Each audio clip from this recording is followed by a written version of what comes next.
this, and this are all varieties of the same Beijing traditional snack, Tanghuoshao. It's this sweet bun with two main ingredients, zhimajiang or sesame paste and hongtang or brown sugar. And it is hands down my favorite thing to eat when I'm craving something sweet. It has this nuttiness from the sesame, this deep, rich flavors of the brown sugar. It is carb loaded and it's just... And despite being in China for quite some time, it wasn't until this year that I tried Tanghuoshao, and I tell you, it was love at first bite. This is great. How come I've never had this before? Amazing. And today I want to take my love to the extreme by trying arguably the best Tanghuoshao that Beijing has to offer. I'll be actually using Dianping, which is the Chinese version of Yelp. For every food item, they have a list of the top 100 shops, which they compile on monthly basis based on star ratings and comments from customers. And weird enough, the top 5 picks for Tanghuoshao are places that I've never been to, but this is about to change. Will these places live up to the hype? Will I find my one and only Tanghuoshao? Will it be everything that I wanted and more? There's only one way to find out. Let's go. Here it comes.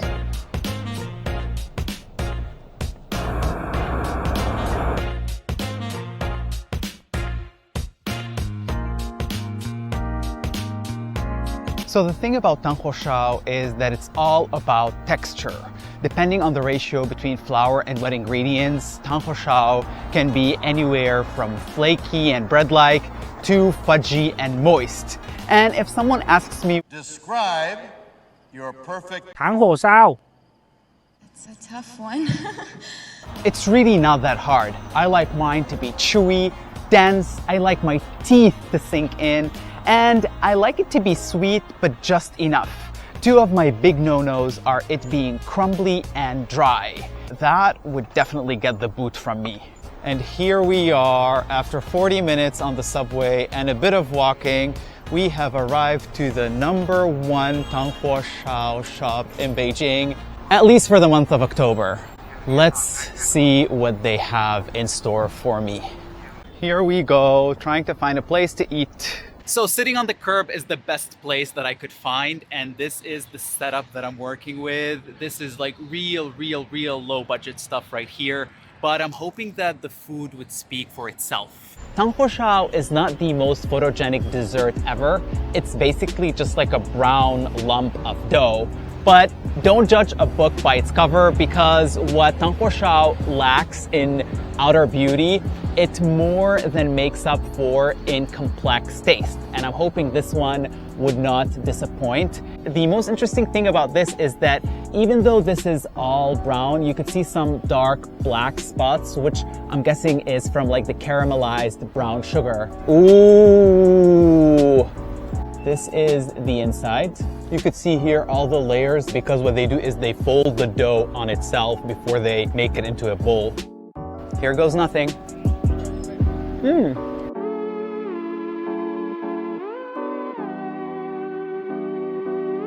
Wow, I might have taken a big bite, but this is a bit too sticky and slightly dry. The flavors are really well balanced. It's not too cloyingly sweet, but it's also not like too earthy from the sesame. These two flavors don't clash with each other, so it's quite nice on the palate.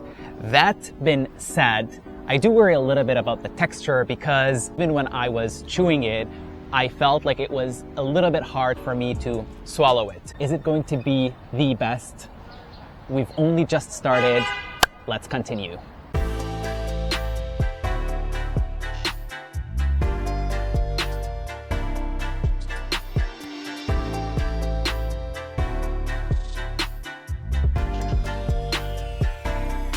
And here we are, the first runner-up on the list, Yinsan Douzhi.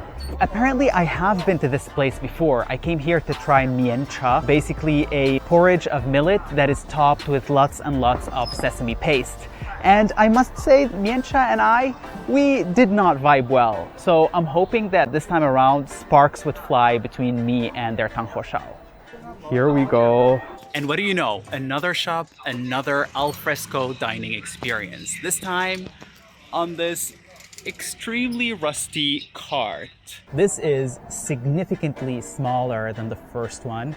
It is a lot lighter in color. The crust is almost golden, and there are granules of sugar, and it does have the feeling of, I want to say a cake, but let's do the taste test first.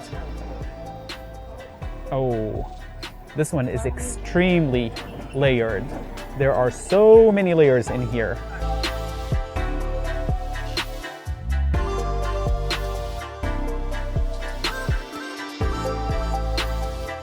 Actually, against all odds, I kind of like this one.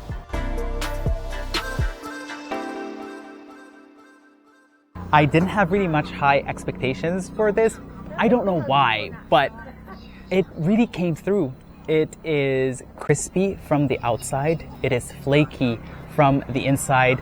It does have a significant flavor of sesame paste. It's really very evident, but it's not like too much to a point where you're like, I can't have more. This is a little bit moreish. The more you eat, the more you want to eat it, even though it doesn't really fit my criteria, but I'm happy to be pleasantly surprised by this. This is definitely a step up from the previous one. I love me an underdog, and I'm hoping that we can continue on this high, the sugar high.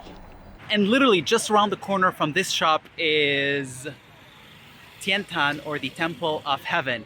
This is where during the Ming and Qing dynasties, the emperors used to come to pray for good harvest, and today this is where all the cool elderly of Beijing come early in the morning to exercise, socialize, sing, dance.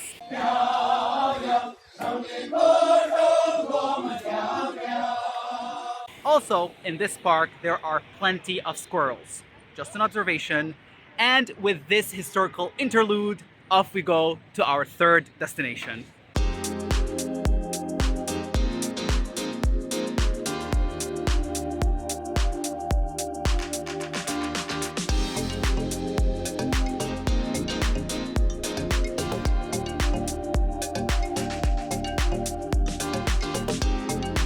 And here we are, our third stop.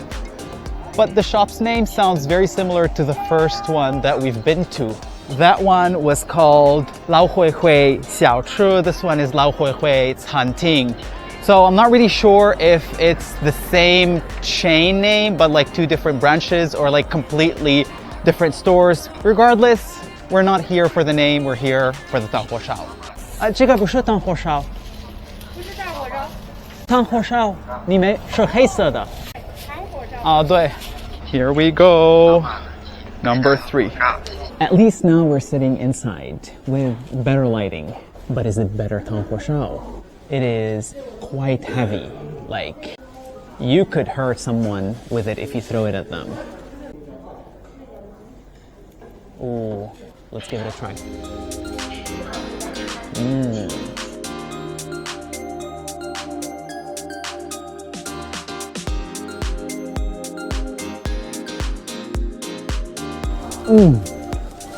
This one is it. This is it.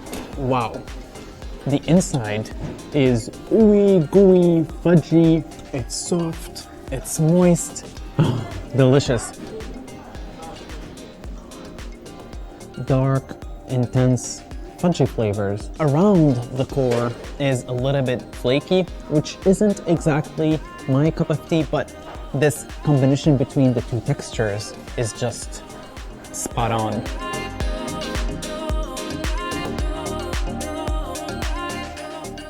You just can't finish one. It is just too decadent. So best enjoyed in small bites. Many small bites. And as for the question, is this shop the same as the other one that we tried, number 1? The answer is yes. The bag says it all. Lao Hui Hui Xiao Chu. So it's the same chain, different stores, different areas, different Tanghuoshao recipes. This one beats that one any day, all day, every day.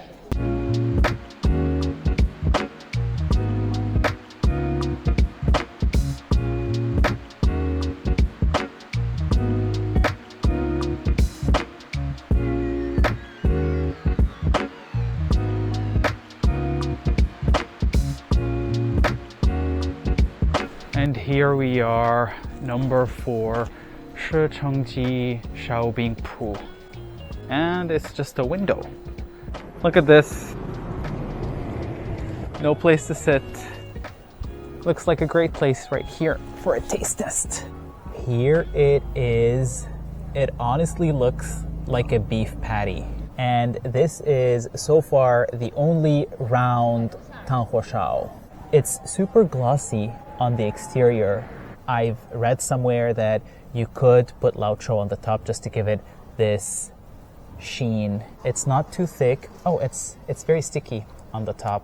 I might go back and ask them what it is. A few moments later. 上面为什么有光滑？加了蜂蜜和糖。哦，蜂蜜。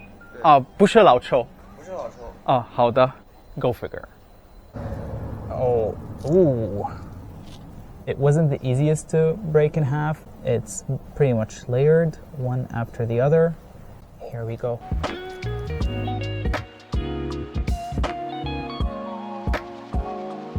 Look at the layers. Almost see-through. I think so far this is the most tame one. All the flavors are very subdued. There's not much of anything. You get a little bit of sesame paste, but not enough to get you addicted to it. And then you get a little bit of sugar, but again, not enough to like shove it in your face. Not that it's bad. It's just, it doesn't slap you in the face like the rest 3 that we tried so far.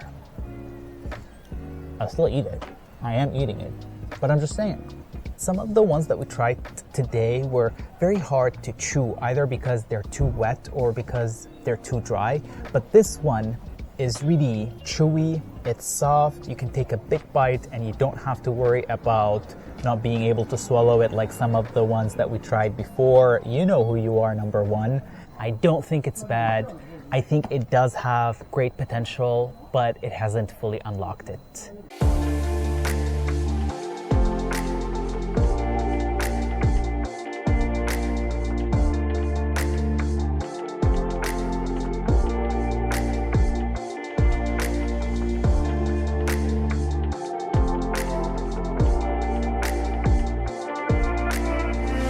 Welcome to Niujie or Ox Street.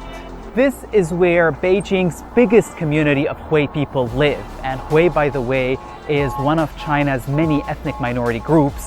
Hui people are mostly Muslim and they have been residing in this area since the Liao Dynasty, which is around 1,000 years ago. Legend has it, the person who invented or developed Tanghuoshao actually is a Hui merchant who came from Nanjing through the Grand Canal to Tongzhou, which is now a district in the eastern side of the city. And he was peddling a lot of fried breads and dried nuts. But then he thought that he could sort of localize the flavors for the Beijing palate. And in Beijing cuisine, sesame paste is very prominent, and so he added that to the bread, and then he added brown sugar, and that's how Tanghuoshao came about. His name is Liu Dashun, and in fact, there is a store by his name, Dashun Jai, in Tongzhou, but it is not among the top 5 stores for Tanghuoshao, at least for October. So we might not be able to go. But we're here for number 5 on our list, Baiji Niangao. So let's see what it's all about. And last but not least, number 5. It's very light in color, again, with the granules of sugar, which I didn't even know is a thing until today. The outside isn't that much, and even on the edges, you could tell that it has dried up. Oh wow. It is breaking very easily. It's crumbly.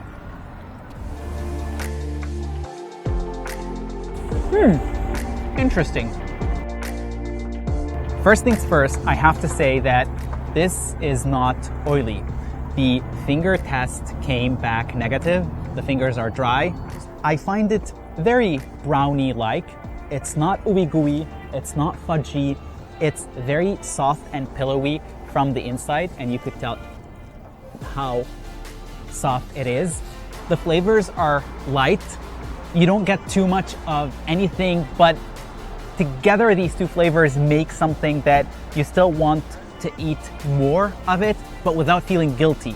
This is the first Tanghuoshao I finished today.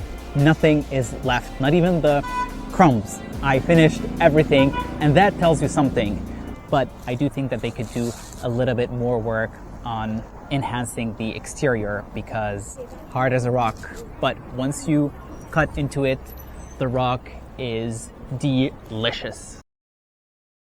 It's time for the moment you've been waiting for.